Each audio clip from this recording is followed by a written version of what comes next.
Howdy folks, I'm Stoic Sunglasses, strongly shielding against summer sun. I'm Amber. And here's more summer sun for us to shield against. That's right folks, I'm like your UVA, B, and C sunscreen.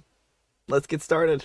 Alright folks, and our first letter is titled, Will I Be a Jerk If I Refuse to Buy a Tacky Painting My Sister-in-Law Made for My Family? My daughter and I love reading these together. Now it's my turn to ask for some judgment. I'm a 52-year-old female, and this situation concerns my husband's brother, Drew, a 59-year-old male, and his wife of 5 years, Suzanne, a 35-year-old female. Drew supports Suzanne on his income while she focuses on her dream of being an artist.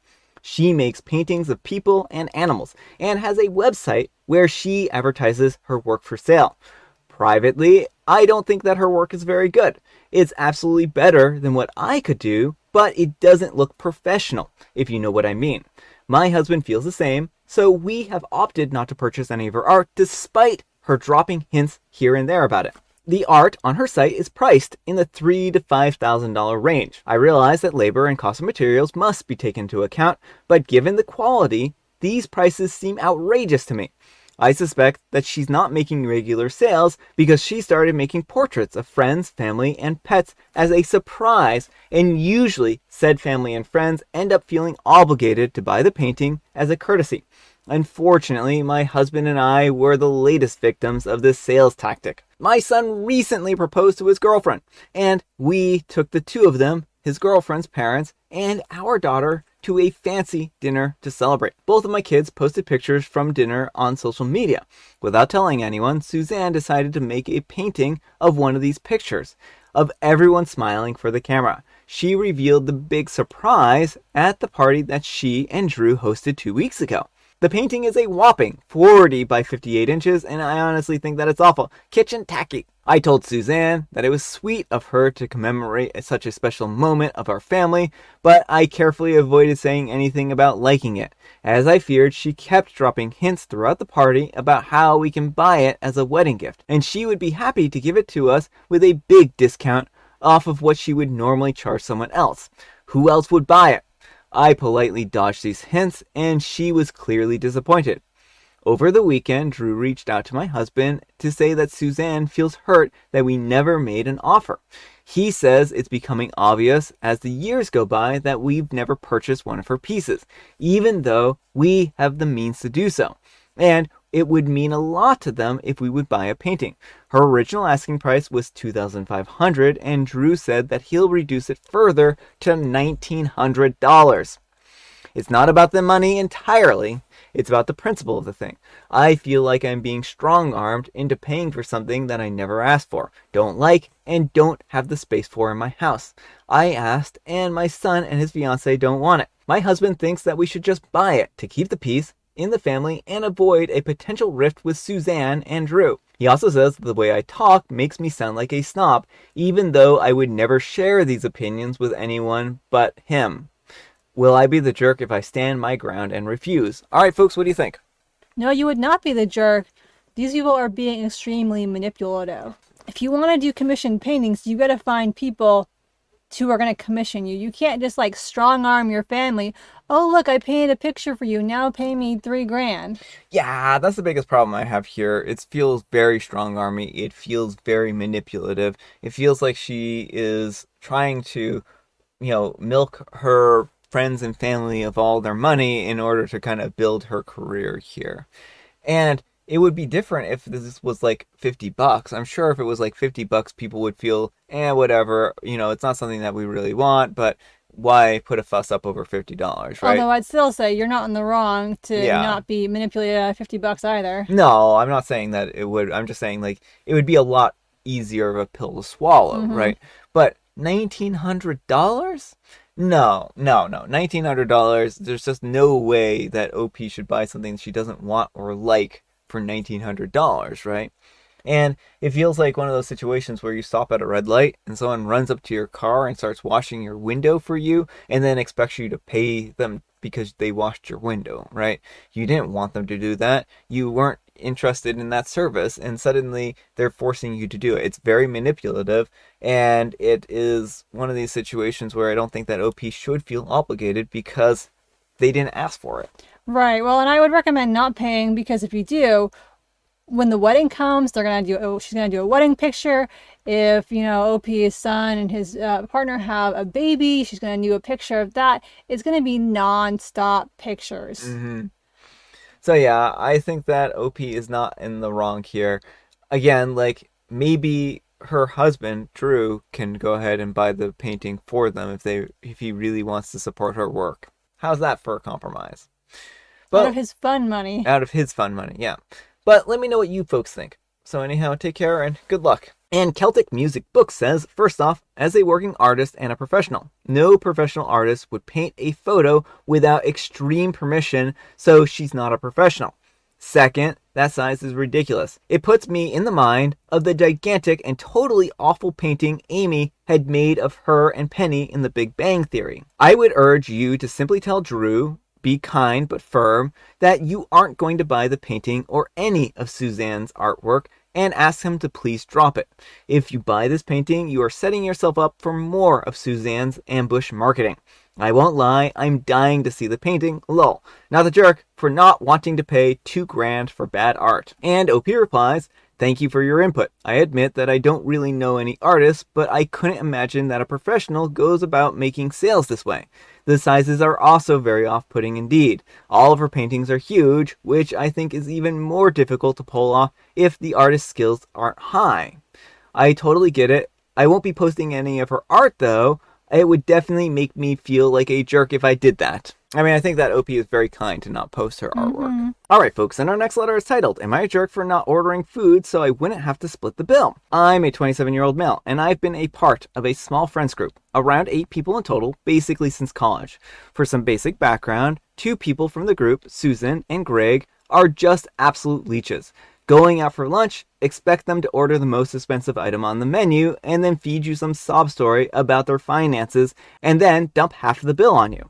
Well, last weekend, Dan, one of the people from the group, told me about a casual dinner. I told him how if Susan or Greg were going to be there, then I wouldn't be able to come. He tells me that they would be there, but I should just put my opinions aside and come just once. This is kind of where I might be the jerk. I agreed to come, and I told him that I would be there. I showed up, and we were all starting to talk. Everyone began putting in their orders. Most of them spent about $40. There were only about 6 people there at the time. When it gets to Susan and Greg, they both order expensive dishes, around $200. When it was my turn to order, everyone looked at me, but I just picked up the menu and pointed to the $4 Miller Lite and sent the waiter away. Dan asked why I hadn't ordered anything at all, and I said that I had lost my appetite. The other 2 friends got up as well to cancel their orders and just have drinks. After the main course comes out, I saw Susan and Greg picking at their food. The waiter then brings over the check. Greg then grabs the waiter and asks him to split it 6 ways. I stand up and I correct him, saying that the check was to be split 3 ways. Greg looks at me confused and asks why, since we always split the bill. I reminded him that 3 of us had not eaten any food, so we would just be paying for our drinks. So basically, at the end of the night, Dan, who probably only ate around $50 worth of food, was stuck with a $146 bill and check at the end. Yes, I remember the exact number. I swear I saw his jaw drop when he picked up that receipt. I slid $10 towards the check, and I said goodbye to everyone, and I walked out. The next morning, I found that my phone was full of texts from Greg and Susan, telling me that I was a jerk for not ordering any food and forcing them to pay more than they had accounted for. But honestly, I just laughed because the stakes alone were more than what they had paid. But to each their own, right? I also got a lot of messages from Dan saying that I could have just not come instead of pulling a stunt like this and getting him stuck with an outrageous bill. Edit, at this restaurant, the bar is separate, so drinks are a separate bill, if that makes any sense. And if anyone is concerned about leaving a tip, I live in Australia.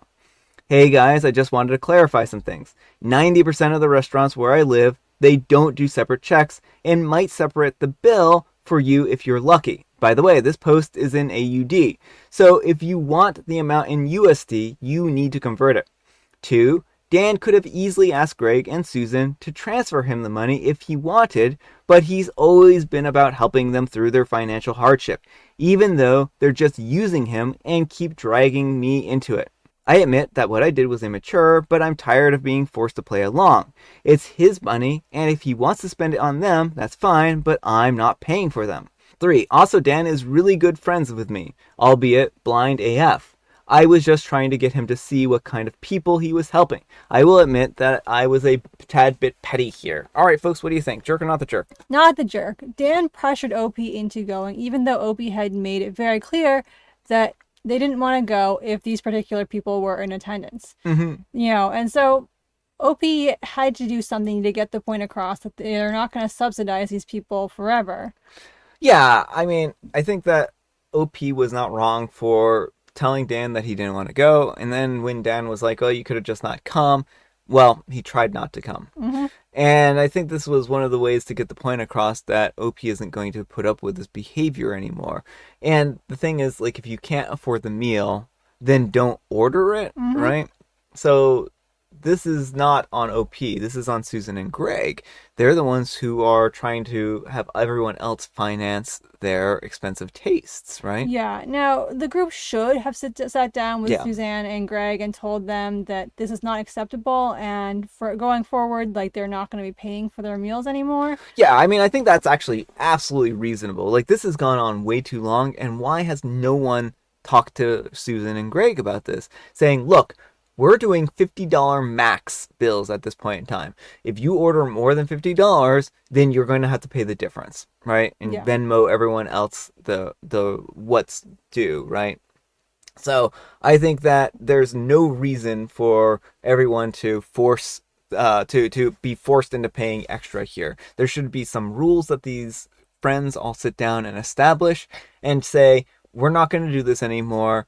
This is how things are going to be, right? Right. Or maybe if they're going out to eat, just go to places like pizza places or burger joints, things that are cheap so they can't order $200 worth of food easily. Exactly. But let me know what you folks think. So anyhow, take care and good luck.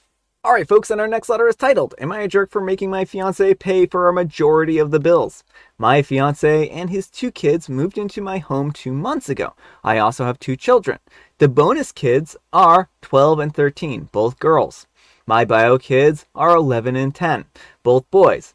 In order to properly explain this, I'm going to have to throw numbers at you guys. I'm a financial consultant, and this is the way that I think. Sorry in advance. So these are the numbers prior to him moving in. Rent was $1,800. Food for me and the kids were $460 to $520 a month, depending on whether or not I bought in bulk. Electricity was $127, and water was $86. Hot water and heat, they run off the same tank, due to me having heated floors, are around $190 to $210 a month. All the other bills are my own personal subscriptions and insurances, so I won't include those. Since my fiance and kids moved in, rent is now $2,300 a month. They brought 2 dogs now, so there are fees. Food is $1,600 to $1,700. Electricity is $392. Water is $271. Heat and hot water are $438. Now, in our original agreement on how we would split the bills, was us stating that we would just take the bills from the prior months to him moving in and compare them to the month that he did move in, and he would pay the extra. However, when we did that, he became irate and said that if we did that, then he would be spending more than I am or ever was prior to him moving in, not taking into account rent, which would be cheaper for both of us, even with his pet fees. I told him that this is what we agreed on. My bills went up drastically when they moved in, and I won't go 50-50 to pay more than I was prior to them moving in. Now he's saying that he's questioning this whole arrangement, which is fine, but I told him that until he makes a decision on whether he's staying or leaving, he will be covering what he agreed upon. Am I the jerk? All right, folks, what do you think? Jerk or not the jerk? Not the jerk. I mean, they came to an agreement, and OP's partner and his family are significantly increasing the bills that OP would have had. So it's only fair that they pay that difference, you know.